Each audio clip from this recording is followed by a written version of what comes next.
Standard 12 में ओसी में आज हम नया चैप्टर स्टार्ट करने जा रहे हैं। उस चैप्टर का नाम है चैप्टर नंबर 4 ऑर्गेनाइजिंग। अब हम पढ़ रहे हैं functions of management. Functions of management में पहला फंक्शन हमने पढ़ा प्लानिंग, दूसरा है ऑर्गेनाइजिंग। ऑर्गेनाइज करना मतलब क्या? आपने बहुत बार ये वर्ड सुना होगा कि इसका रूम तो पूरा अनऑर्गेनाइज, मतलब अनऑर्गेनाइज होना मतलब बेडशीट उसकी जगह पे ना होना, पिल्लो उसकी जगह पे ना होना, कपड़े उसकी जगह पे ना होना, अपनी जगह पे कुछ भी ना होना, वो अनऑर्गेनाइज रूम कहा जाता है। और ऑर्गेनाइज रूम में आप जाते हो तो कितनी पॉजिटिव फीलिंग आती है, राइट? तो ऐसा हम बिजनेस रेट में पढ़ने वाले हैं कि ऑर्गेनाइजेशन क्या है। आज का क्वेश्चन कुछ ऐसा है, what is organisation? Explain its characteristics. Organisation क्या और उसके कैरेक्टरिस्टिक्स क्या? तो मीनिंग, द स्ट्रक्चर फॉर्म, एक स्ट्रक्चर बनाया जाता है, right, in order to enable delegation of authority and responsibility. एक स्ट्रक्चर फॉर्म करा जाता है, क्यों? क्योंकि उस स्ट्रक्चर में लोगों को अपनी अथॉरिटी समझाई जाती है और उसकी रिस्पॉन्सिबिलिटी उसको असाइन करी जाती है कि आपकी रिस्पॉन्सिबिलिटी ये है, आपकी अथॉरिटी है। और रिस्पॉन्सिबिलिटी एंड अथॉरिटी क्यों दी जाती है? क्योंकि people actively engage for common goal, जो लोग कॉमन गोल अचीव करने के लिए एक्टिवली वर्क कर रहे हैं, एक्टिवली ऑर्गेनाइजेशन के साथ एंगेज है, उसको उसकी अथॉरिटी और उसकी रिस्पॉन्सिबिलिटी दी जाती है कि आपकी अथॉरिटी है, आपकी रिस्पॉन्सिबिलिटी है, उसके अंदर रह के काम करो तो गोल अचीव हो जाएगा। ऐसे स्ट्रक्चर को ऑर्गेनाइजेशन बोलते हैं। Again, the structure form in order to enable delegation of authorities and responsibilities towards the people actively engaged for the common goal is organizing। देखो मैं आपको समझाता हूँ, शादी का, मैरिज का, किसी के मैरिज का एग्जांपल देखिए कि प्लानिंग के बाद ऑर्गेनाइजिंग कैसे होता है। एक मुन्ना है और मुन्नी, राइट? मुन्ने ने कॉलेज खत्म कर लिए, अच्छी सी मल्टीनेशनल कंपनी में जॉब मिल चुकी है, पैकेज सैलरी बहुत अच्छी है, अब डिसाइड होता है इसकी शादी करनी है मुन्नी के साथ, राइट? ये डिसाइड हो गई। तो ये क्या हुआ? Common goal. क्या गोल है? कि मुन्ना की मुन्नी के साथ शादी करनी है। अब प्लानिंग क्या है? इस डेट को बारात, इस डेट को हल्दी, इस डेट को रिसेप्शन, ऐसे प्लानिंग, राइट? अब प्लानिंग के अकॉर्डिंग लोगों को काम दिया जाएगा। हर एक लोग, मुन्ना, मुन्नी, मुन्ने का पापा, उसकी मम्मी, दादी, फूफा, फूफी, मामा, चाचा, चाची, आंटी, इन सबका गोल क्या है? मुन्ना की शादी करवाना मुन्नी के साथ। सबका गोल एक है, राइट? लेकिन रिस्पॉन्सिबिलिटी सबकी क्या है? सबकी अथॉरिटी क्या है? सबके डिपार्टमेंट क्या है? तो शादी करने के लिए सबको डिपार्टमेंट दिया जाता है। जो दूल्हा है, जिसका नाम मुन्ना है, उसके दोस्तों को रिस्पॉन्सिबिलिटी दी जाएगी कि बारात में आपको जम के नाचना, राइट? दूल्हे की शेरवानी का ख्याल आपको रखना है, उसको जाके मतलब पार्लर वार्लर में ले जाके उसको मतलब है ना कालिया से हैंडसम सा बना देना है आपको पूरा। एक आप उसको एक डिपार्टमेंट दिया गया ग्रूमिंग का, राइट? उसके दोस्तों को। दूल्हे के फूफा है, उसको डिपार्टमेंट दिया गया, आप एज में बड़े हो, आपको कुकिंग का काफी एक्सपीरियंस है, आप किचन संभालोगे, जो भी बनेगा वो मस्त बनेगा, राइट? दूल्हे के पापा का गोल क्या होता है? उसका गोल ये है कि पिछली बार मुन्ने के बड़े भाई की शादी थी तब बहुत खाना मतलब ये सब वेस्ट हुआ था और खर्चा बहुत लग गया था। इस बार कुछ इस तरह से खाना करना है कि लोग कम खाए, खर्चा कम आए, राइट? दूल्हे की बुआ है, उसके क्या, पिछली बार जब मुन्ने के बड़े भाई की शादी थी भतीजे की, तब उसने ये बड़ी अंगूठी मेरे से निकलवाई, इस बार तो मैं बड़ी अंगूठी निकालूंगी, छोटी निकालूंगी। ये सब के अलग अलग गोल, राइट? लेकिन मेन गोल तो क्या है सबका? मुन्ने की शादी करवाना, है ना?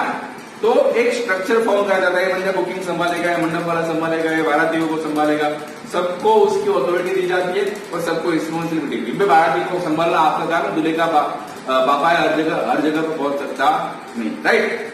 तो ये अलग अलग डिपार्टमेंट हो गए, किचन डिपार्टमेंट, मंडप का डिपार्टमेंट, दूल्हे का डिपार्टमेंट, राइट? तो this one is example of organising. कि मैरिज में जो ऑर्गेनाइजिंग होता है, पहले प्लानिंग होता है, उसके बाद ऑर्गेनाइजिंग होता है, और ऑर्गेनाइजिंग होगा तभी मैरिज सही से हो जाएगा, सही से हो गया। अदरवाइज देखो, बैंड वाला जो बारात वाला है उसको टाइम दिया है 8 बजे का, उसको टाइम सुबह 8 बजे का मिले तो सुबह 8 बजे वो घोड़ी और बैंड बाजा बगी सब लेके आ जाएगा।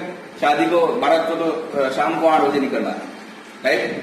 अब जो किचन वाला है उन बंदे को हमने बोला था शादी 13 तारीख को, लेकिन थी 14 को। तो ये सब अनऑर्गेनाइज हो जाएगा, कुछ ठीक से होगा नहीं। अगर ऑर्गेनाइजेशन नहीं हुआ तो शादी का जो गोल है वो अचीव अच्छे से नहीं होगा, क्या होगा ही नहीं, राइट? तो ये है ऑर्गेनाइजिंग। उसके कैरेक्टरिस्टिक्स है, गोल ओरिएंटेड एक्टिविटी, राइट। देखो बिजनेस ऑर्गेनाइजेशन है, उसका मेन ऑब्जेक्टिव होगा, उसके डिपार्टमेंट होंगे, sales department, purchase department, selling department, उसके भी गोल होंगे, उसके अंदर काम करते हैं एम्प्लॉयज होंगे, उसके भी गोल होंगे। तो इस महीने तो मुझे मतलब 50,000 सैलरी प्लस बोनस लेना ही, मतलब मैं पिछले महीने में मैंने 10 टन बेचा था, इस महीने में 15 टन बेच के दिखाऊं, एक एम्प्लॉय का खुद का गोल हो गया, राइट। तो ऑर्गेनाइजेशन एक ऐसा फंक्शन है मैनेजमेंट का, सब गोल को कोऑर्डिनेट करता है। मेन ऑब्जेक्टिव का, डिपार्टमेंट का ऑब्जेक्टिव क्या होगा, इस बार हमने प्रोडक्शन 100 किलो किया था, अगले महीने मुझे इस प्रोडक्शन को 150 पे लेके जाना है, तो डिपार्टमेंट का, प्रोडक्शन डिपार्टमेंट का ऑब्जेक्टिव हो गया, राइट। तो हर एक गोल को कोऑर्डिनेट करना, सब गोल को मिलाना, क्यों, सबका गोल क्या है, ऑर्गेनाइजेशन का जो मेन गोल है वो अचीव करना, राइट। तो क्यों ना सब गोल को मिलाया जाए और एक ही दिशा में सबको भगाया जाए, ये काम करता है organisation, right. Then after planning based organisation हमेशा प्लानिंग के बेस्ड होता है। पहले प्रॉपर प्लानिंग बनना चाहिए, अगर प्रॉपर प्लानिंग बना तो उसके ऊपर प्रॉपर ऑर्गेनाइजेशन बनेगा, ऑर्गेनाइजिंग होगा। अगर प्रॉपर प्लानिंग नहीं है तो ऑर्गेनाइजेशन टोटली फेल, राइट। तो पहले प्लानिंग में कौन से ऑब्जेक्टिव डिटरमाइन हो चुके हैं, राइट, और वो ऑब्जेक्टिव के अकॉर्डिंग ही स्ट्रक्चर बनेगा, और वो स्ट्रक्चर बनेगा organising. Then after delegation of authority, delegation मतलब बच्चों अथॉरिटी किसी को देना, राइट। मिस्टर एक्स, आप फाइनेंस डिपार्टमेंट के हेड हो, फाइनेंस को कहां से लाना, कहां देना, कहां डिस्ट्रीब्यूशन करना है आपका काम, राइट। तो उसको एक अथॉरिटी मिल गई।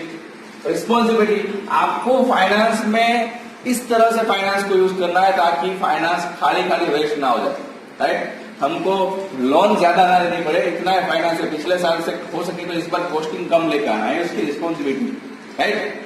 तो ये है delegation of authorities and responsibilities. तो एक बार स्ट्रक्चर बन गया, उसके बाद ऑर्गेनाइजिंग में लोगों को अपनी रिस्पॉन्सिबिलिटी एंड उसकी अथॉरिटी भी दी जाती है।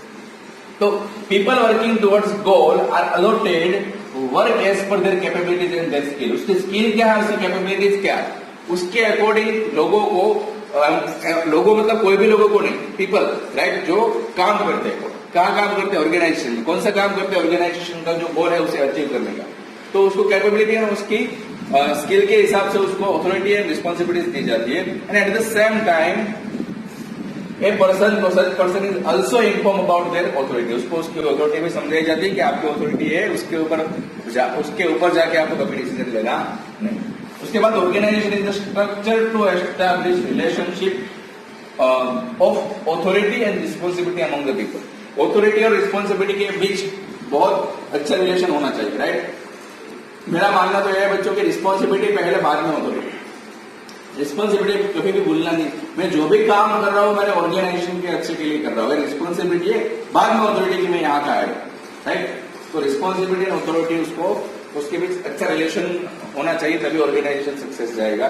Then after importance of human elements, कोई भी ऑर्गेनाइजेशन में ह्यूमन जो है वो एकदम ए सेंटर में, विदाउट ह्यूमन कुछ नहीं होगा।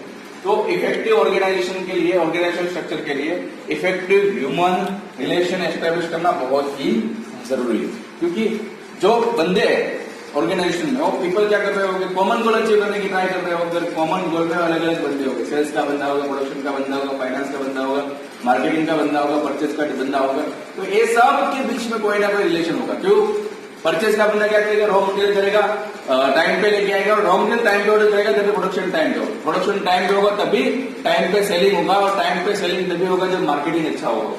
तो ये सब बंदे एक दूसरे के साथ कनेक्टेड है। तो ऑर्गेनाइजेशन क्या करता है, इन सबके साथ रिलेशन अच्छे से एस्टैब्लिश करता है, रिलेशन बहुत जरूरी है। Then after number 5, flexibility.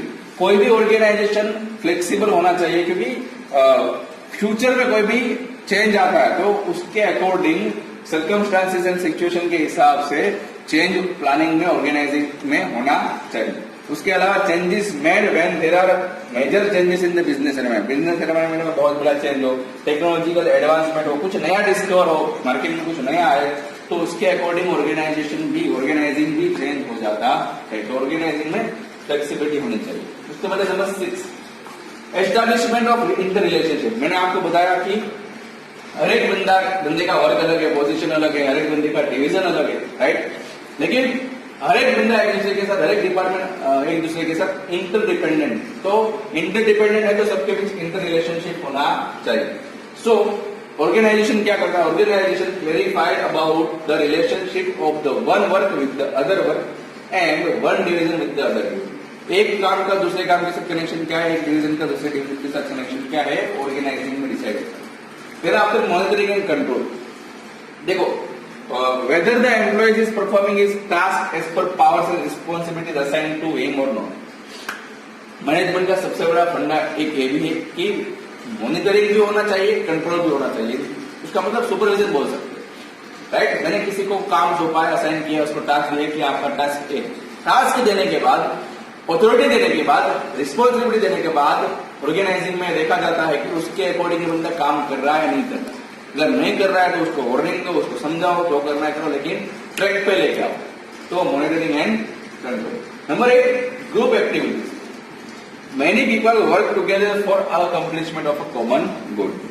बहुत सारे लोग एक साथ काम करते हैं, क्यों? क्योंकि कॉमन गोल अचीव करना। तो प्लानिंग मैनेजमेंट एक ग्रुप एक्टिविटी और ऑर्गेनाइजिंग भी एक ग्रुप एक्टिविटी। सबको लेके साथ करना है, सबको लेके ऑर्गेनाइज करना है, सबको लेके स्ट्रक्चर बनाना है। तो एक ग्रुप एक्टिविटी है। ग्रुप एक्टिविटी तभी अच्छे से परफॉर्म होती है जब उसमें प्रॉपर ऑर्गेनाइजिंग हुआ हो। Then after number 9, control administrative structure. Any business units, rules and controls are required in order to define relationship, right. एक डिपार्टमेंट का दूसरे डिपार्टमेंट के साथ, एक ऑथोरिटी का दूसरी ऑथोरिटी के साथ, ऑथोरिटी और एम्प्लॉय, इन सब के बीच में, एम्प्लॉय और एम्प्लॉय, इन सब के बीच में अलग अलग रिलेशनशिप होते हैं। तो बिजनेस यूनिट में इसके अकॉर्डिंग रूल्स एंड कंट्रोल्स होने चाहिए, ताकि सबको अपना रिलेशनशिप पता चले कि मेरा इस ऑथर के साथ, ऑथोरिटी के साथ क्या रिलेशनशिप है, मेरे डिपार्टमेंट का इस डिपार्टमेंट के साथ क्या रिलेशनशिप है। तो काम करने में इजी रहेगा, राइट।